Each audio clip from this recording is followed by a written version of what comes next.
Good morning. This is your boy D. And I'm just sitting here reading about 2018 politics. And everything is so fake and everything is so boring. So I'm going to bring to you a book that I'm reading called The President's Club, written by Nancy Gibbs and Michael Duffy.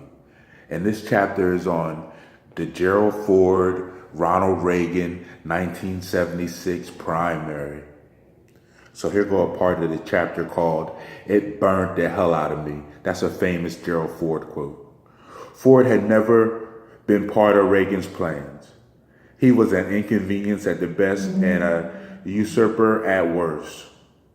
We had figured that Nixon would serve out 2 terms and then Reagan would run for president, said Reagan advisor Lynn Northziger. Then Nixon, of course, screwed up, and so Ford became president. That became a problem because a lot of our people who ordinarily would have been enthused about Reagan running for president didn't want anyone to run in the primary against a sitting Republican president. It's something of a club irony that Ford forgave Nixon all sorts of appalling personal injuries and insults during the course of their 40 years in politics together, chiefly because they were old friends. But because Ford and Reagan were largely strangers, the little slights and injuries common in politics alienated both men deeply. When Reagan flew to Washington in August in 1974 for a meeting with some conservative activists, Ford was dismayed that Reagan had not asked to come by for a visit. Ford felt slighted.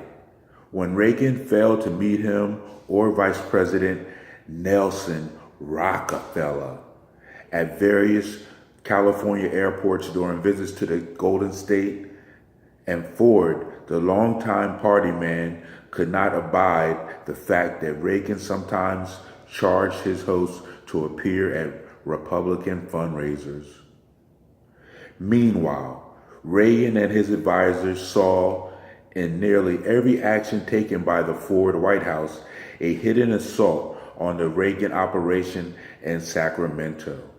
They believed Ford's choice of Rockefeller to be vice president was designed to diminish Reagan's status in the party.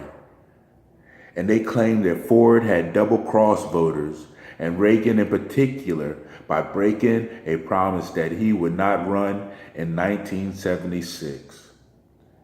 Never mind that the Newsweek story on which this notion was based was widely discredited almost as soon as it was published.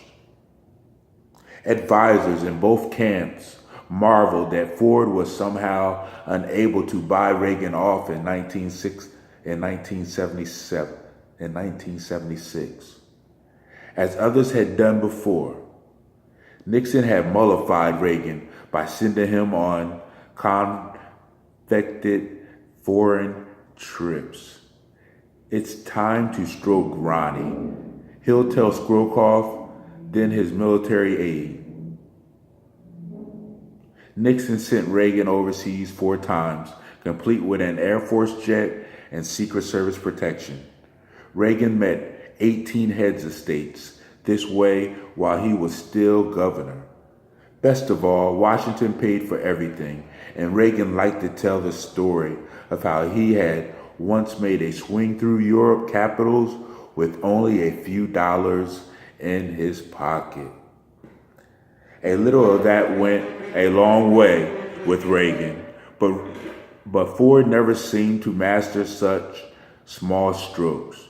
By the time Ford got around to offering Reagan a spot in the cabinet, he made a hash of it. Instead of setting Reagan up somewhere in the foreign policy era that was so dear to his heart, Ford dangled the dreary job of Commerce Secretary. And then rather than pick up the phone to chew the fat, seek his advice, and then asked for Reagan's help, Ford had his chief of staff, Donald Rumsfeld, who was famously George W. Bush's Secretary of Defense, and he ran the Iraq War. Ford had his chief of staff, Donald Rumsfeld, who had his own ambitions for higher office, offer the job instead. Surprisingly, Reagan turned it down. Reagan felt particularly insulted by that episode, Lou Cannon reported. What stopped Ford from sprinkling the normal presidential holy water in Reagan's path? Jealousy, for starters. By 1974, Reagan was, at least in conservative circles, the more famous and certainly the more favored of the two. He was a lot of things Ford wasn't: graceful and even bold in speech, strong in conviction, and he knew how to make an entrance. Ford's pollster, Robert Tedder, described him in internal memos as a conservative idol. You think about who it is that goes to vote in a Republican primary in New Hampshire or Florida, Tedder wrote, Reagan almost perfectly attuned to them. And where envy stopped, denial took over. Many of Ford's aides admitted later that they did not fully grasp the scale of the Reagan challenge until it was too late. They had been too busy getting their bearings in the White House to notice that many Republicans felt Ford was the wrong man for the job. Only about 21% of voters by 1976 identified themselves as Republicans, and a growing percentage of that